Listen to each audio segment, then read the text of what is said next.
Et puis dans quelques heures, la messe de minuit sera prononcée cette fois dans la basilique de la Nativité à Bethléem. Le président palestinien est attendu pour cette célébration qui se déroule dans un contexte de violence. Et dans la ville, commerçants et guides touristiques sont unanimes. C'est le pire Noël qu'ait connu Bethléem. Reportage. C'est un Noël triste qui s'annonce à Bethléem. À cause de la vague de violence qui frappe la Cisjordanie et Israël depuis 3 mois, les touristes ont déserté le lieu où, d'après la Bible, Jésus aurait vu le jour. Comme il est difficile de voir notre terre sainte, une fois de plus, prise dans le cycle vicieux de la violence sanglante. Comme il est difficile d'entendre le langage de la haine et le cliquetis des armes qui dépassent la raison, le dialogue et la miséricorde. Dans la vieille ville de Bethléem, ce ne sont qu'échoppes vides, hôtels et restaurants désertés.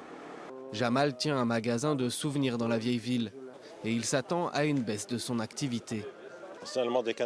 L'année dernière, la situation était bien meilleure car il n'y avait pas d'intifada et il y avait moins de barrages. Cette année, l'armée israélienne a installé beaucoup de nouveaux barrages, donc le tourisme diminue dans la zone.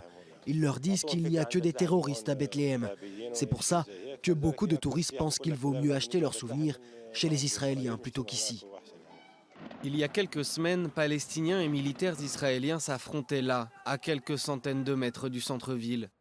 120 Palestiniens sont morts depuis octobre dans les violences et 17 côté israélien. Ce groupe de Nigérians sont les seuls touristes à flâner devant la basilique de la Nativité. Malgré les violences, ils n'auraient annulé leur voyage pour rien au monde. Ceux qui ont la foi n'ont pas peur de ce qu'il se passe. Si vous ne venez pas avec des problèmes, vous venez en paix. Vous recevez de la paix. Tout va bien. Cette année, les autorités palestiniennes ont réduit les festivités au strict minimum. D'après les guides touristiques locaux, le nombre de touristes qui arrivent par jour a été divisé par 10. Et sur place, devant la basilique de la Nativité, on vous retrouve Léa Berdugo. Alors on l'a dit, plusieurs milliers de personnes sont attendues dans les heures qui viennent, des chrétiens de Palestine, mais aussi des pèlerins qui ont osé venir malgré le climat tendu dans la région.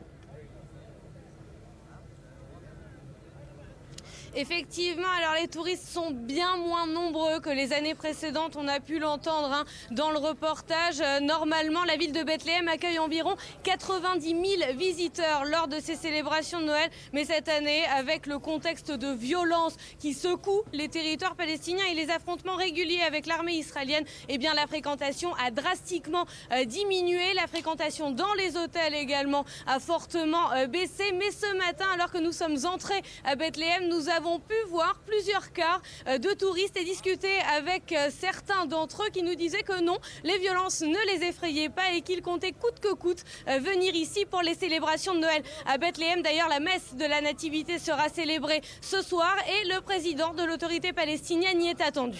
Alors justement, quel est le programme, Léa, pour ces 24 prochaines heures dans cette ville de Bethléem, le programme des festivités ?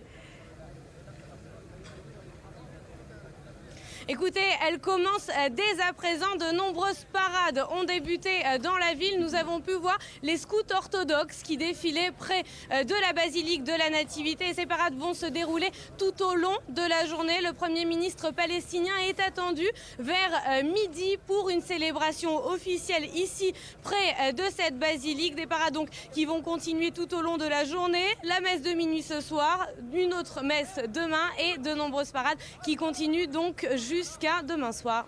Merci Léa depuis Bethléem. Et